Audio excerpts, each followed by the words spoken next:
السلام علیکم، ہم سب نیوز کے ساتھ میں ہوں محمد حارث۔ نظر ڈالتے ہیں اب تک کی ہیڈ لائنز پر۔ وزیر اعظم، وزیر خارجہ اور آرمی چیف سعودی عرب پہنچ گئے۔ وزیر اعظم شاہد خاقان عباسی، وزیر خارجہ خواجہ آصف اور army chief general Qamar Javed Bajwa اسلامی ممالک کے فوجی اتحاد کے اجلاس میں شرکت کے لیے سعودی عرب پہنچ گئے۔ سعودی عرب میں اسلامی فوجی اتحاد اور پاک سعودی دو طرفہ امور پر اہم اجلاس منعقد کیے جائیں گے، جس میں تینوں رہنما شرکت کریں گے۔ اسلام آباد میں گزشتہ 20 روز سے جاری مذہبی جماعتوں کے دھرنے اور حال ہی میں ملک میں ہونے والے مظاہروں کے باعث وفاقی وزیر قانون زاہد حامد نے وزیر اعظم شاہد خاقان عباسی کو اپنا استعفیٰ پیش کیا، جو منظور کر لیا گیا۔ استعفے کے حوالے سے وفاقی وزیر زاہد حامد نے موقف اختیار کرتے ہوئے کہا کہ قومی مفاد کی خاطر وزارت سے استعفیٰ دیا اور یہ فیصلہ ذاتی حیثیت میں کیا ہے۔ انہوں نے کہا کہ الیکشن ایکٹ کا قانون تمام پارلیمانی اور سیاسی جماعتوں نے متفقہ طور پر بنایا تھا، اس ایکٹ میں براہ راست میرا کوئی تعلق نہیں۔ علامہ خادم حسین رضوی کا کہنا ہے کہ کارکنان کی رہائی کے بعد ہی دھرنا ختم ہوگا۔ وفاقی دارالحکومت اسلام آباد میں تحریک لبیک پاکستان کے مرکزی امیر علامہ خادم حسین رضوی کا کہنا ہے کہ حکومت نے ہمارے گرفتار کارکنوں کی رہائی کے لیے 12 گھنٹے کا وقت مانگا ہے۔ 12 گھنٹے میں ہمارے کارکنوں کو رہا کر دیا گیا تو ہم فیض آباد کا دھرنا ختم کر دیں گے۔ اسلام آباد میں فیض آباد کے مقام پر پریس کانفرنس کرتے ہوئے انہوں نے ملک بھر میں موجود اپنے قائدین سے کہا کہ وہ مختلف شہروں میں جاری دھرنا ختم کر دیں اور کارکنان اپنے گھروں کو واپس چلے جائیں، جبکہ آج کی ہڑتال بھی ختم کر کے دکانیں کھول دی جائیں۔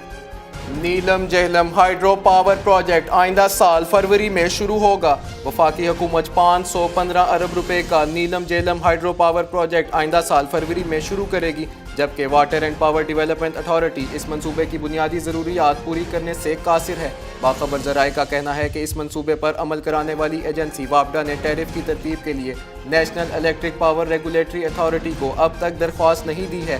یہ ایک ایسا عمل ہے جس کو مکمل ہونے میں کم سے کم 1 ماہ لگ سکتا ہے۔ اس کے لیے ابھی تک یہ طے نہیں کیا جا سکا کہ آیا وابڈا ایک اتھارٹی کے تحت مختلف منصوبوں کی ذیلی تنظیموں یا نیلم جہلم پاور پروجیکٹ کمپنی کے ٹیرف کے لیے درخواست دینی چاہیے۔ اس کے علاوہ وابڈا اور این جے سی کے درمیان توانائی کی خریداری کے معاہدے کے حوالے سے سینٹرل پاور پرچیزنگ ایجنسی سے معاہدے کے بارے میں کوئی بات نہیں کی گئی۔ شام میں روسی بمباری سے بچوں سمیت 53 افراد جاں بحق ہو گئے۔ برطانوی نشریاتی ادارے کی رپورٹ کے مطابق برطانیہ میں قائم انسانی حقوق کی شامی آبزرویٹری SOHR کا کہنا ہے کہ شام میں روسی فضائی بمباری سے 53 افراد جاں بحق ہو گئے، جن میں 21 بچے بھی شامل ہیں۔ فضائی بمباری کا نشانہ بننے والے صوبے دیر الزور کے بعض حصوں پر داعش کا اب تک بھی قبضہ ہے۔ دیر الزور شام کے ان چند صوبوں میں ہے جہاں دولت اسلامیہ کے گڑھ موجود ہیں۔ واضح رہے کہ ابتدائی معلومات کے مطابق فضائی حملے میں 34 افراد کے ہلاک ہونے کی اطلاعات تھیں، جبکہ تباہ شدہ عمارات کے ملبے سے ملنے والی لاشوں کے بعد مجموعی تعداد 53 ہو گئی ہے۔ امریکی وزیر دفاع جیمز میٹس 3 دسمبر کو پاکستان آئیں گے۔ امریکی وزیر دفاع جیمز میٹس دورے کے دوران وزیر اعظم Shahid Khaqan Abbasi, army chief general Qamar Javed Bajwa, وزیر خارجہ خواجہ آصف اور وزیر دفاع خرم دستگیر سے ملاقات کریں گے اور کثیر الجہتی امور پر گفتگو کریں گے۔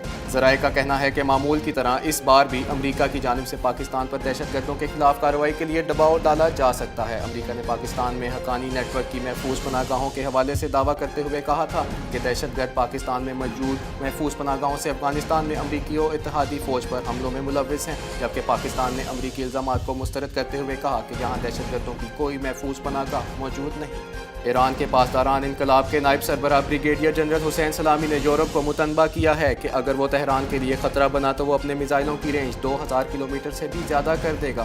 فرانس نے تہران کے بیلسٹک میزائل پروگرام سے متعلق ایران کے ساتھ سمجھوتے کے بغیر مذاکرات اور 2015 کے عالمی طاقتوں کے ساتھ ہونے والے معاہدے سے ہٹ کر دیگر معاملات پر بات چیت پر زور دیا تھا۔ انہوں نے کہا ہے کہ ایران مسلسل کہتا چلا آ رہا ہے کہ اس کا میزائل پروگرام دفاعی نوعیت کا ہے اور اس پر کوئی بات نہیں ہوگی۔ چین کے اسسٹنٹ وزیر خارجہ کانگ چوان یو نے کہا ہے کہ چین سی پیک کی حفاظت پر پاک فوج کی کارکردگی کو سراہتا ہے۔ چین کے اسسٹنٹ وزیر خارجہ کانگ چوان یو نے کہا ہے کہ چین سی پیک کی حفاظت اور مشرقی ترکستان اسلامک موومنٹ کے خلاف کامیابی پر پاک فوج کی کارکردگی کو سراہتا ہے۔ چین پاکستان ہمیشہ سے اسٹریٹجک شراکت دار ہیں۔ دونوں ممالک علاقائی اور بین الاقوامی سطح پر ایک دوسرے کے موقف کی تائید و حمایت کرتے ہیں۔ پاک فوج چین پاکستان کے تعلقات کو مزید مضبوط کر رہی ہے۔ چین پاکستان کا بہترین دوست ہے، جبکہ چین کی دوستی پاکستان کے لیے ہمیشہ اہم رہی ہے۔ انہوں نے کہا ہے کہ پاک فوج اور حکومت چین کے ساتھ اسٹریٹجک شراکت داری کو بڑھانے کے لیے اپنا کردار ادا کرتی رہے گی۔ جنوبی افریقہ کی حسینہ مس یونیورس منتخب ہو گئی۔ لاس ویگس میں عالمی مقابلہ حسن کی تقریب منعقد ہوئی جس میں مختلف ممالک کی 92 حسیناؤں نے شرکت کی، تاہم مس یونیورس کا تاج جنوبی افریقی حسینہ ڈیمیلی نیل پیٹرز کے سر پر سجایا گیا۔ مقابلے میں شریک 92 حسیناؤں میں سے پہلے 13 کا انتخاب کیا گیا، جس میں سے جمیکا، کولمبیا اور جنوبی افریقہ کی حسیناؤں کو آخری مقابلے کے لیے منتخب کیا گیا۔ تاہم جنوبی افریقی حسینہ ڈیمیلی نیل پیٹرز نے مس یونیورس کا ٹائٹل اپنے نام کر لیا، جبکہ کولمبیا اور جمیکا کی حسیناؤں نے بالترتیب دوسری اور تیسری پوزیشن حاصل کر لی۔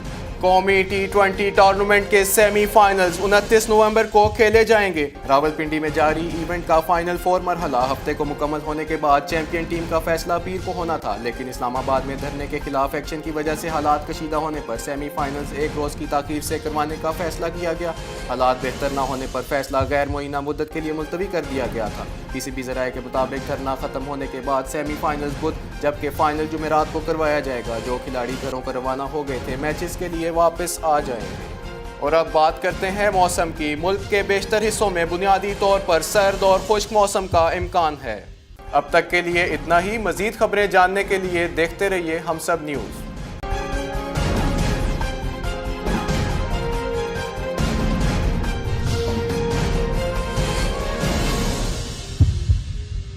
Please subscribe to Humsab TV and hit the notification icon on the screen to get the latest updates of our channel. Thank you for watching Humsab TV.